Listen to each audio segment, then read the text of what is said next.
So today I'm finally going to be talking about why and how the accident that required me to have spinal surgery happened. Yo, what's pumping, people? So today I'm finally going to be talking about the accident. And in order for me to start that, I should first explain why this tin is so important for the story. So in 2016, my friends and I were actually getting slightly back into Yu-Gi-Oh because we found some of our cards from before and we thought it'd be kind of interesting to get back into Yu-Gi-Oh. So we went out to Target, we got a few structure decks and we actually kind of liked it. So we slightly got into Yu-Gi-Oh and it was the first time that any of us actually played within a group of friends.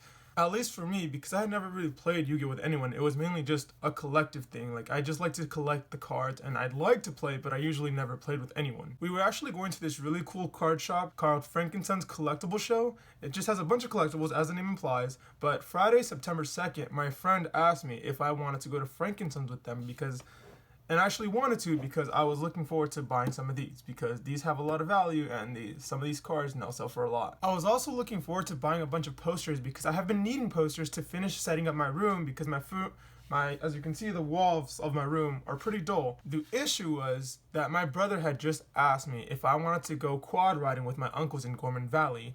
We had been trying to go for a while now, and I usually wasn't available. I was either busy with school or I was going out with friends, and I just didn't have the time to go out with them. And I wasn't a big fan of quad riding either, so I never really showed interest to go. But that weekend, I was like, you know what? I've been putting it off for so long. It's time for me to actually go and go quad riding with them. September 3 was really fun. I actually had a lot of fun that day, despite the fact that I don't enjoy quad riding that much. It was actually really fun for me, and it was a really good day. The issue was the next day, Sunday, September 4th.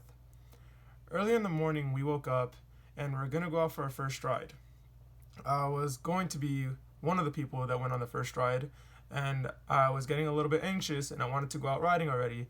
So I took some of my cousins with me and we went on a little mini track within Gorman Valley itself, which is a huge track. When we were riding, I don't even remember exactly what happened, but at some point I went off-road. I was no longer on the track and I was on an incline on the hill of that track.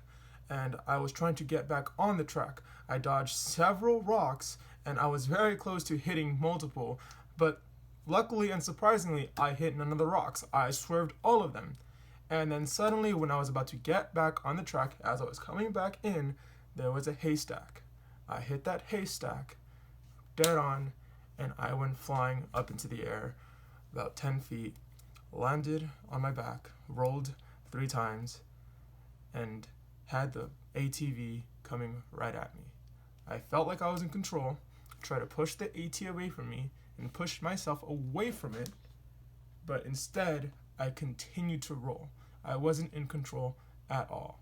I was simply free falling and rolling uncontrollably. The ATV was just another obstacle that could have fell on me. One of my little cousins was right behind me and she saw everything. She quickly went to go get help. I got up and I was in extreme pain. I walked over to where the haystack was because it was the only spot that I could sit down to rest because my back was in excruciating pain. When my brother got there, he took off my helmet and I was sweating profusely from how much pain I was in. I could barely walk. My back was hurting extremely. And the thing is, I couldn't focus where my pain was. I just felt pain from my upper back to my lower butt. I was in an excruciating amount of pain, but luckily I mustered the strength to walk back to the camp. It was really difficult, but I didn't have to walk very far. I just had to walk far enough off the track for me to get on top of my brother's quad and ride back to our camp. I thought it was fine. I even told my brother I just wanted to lay down. I think I'll be fine after I get some rest. It was extremely difficult. I was in a severe amount of pain, but I didn't realize the severity of the situation, how badly I was messed up.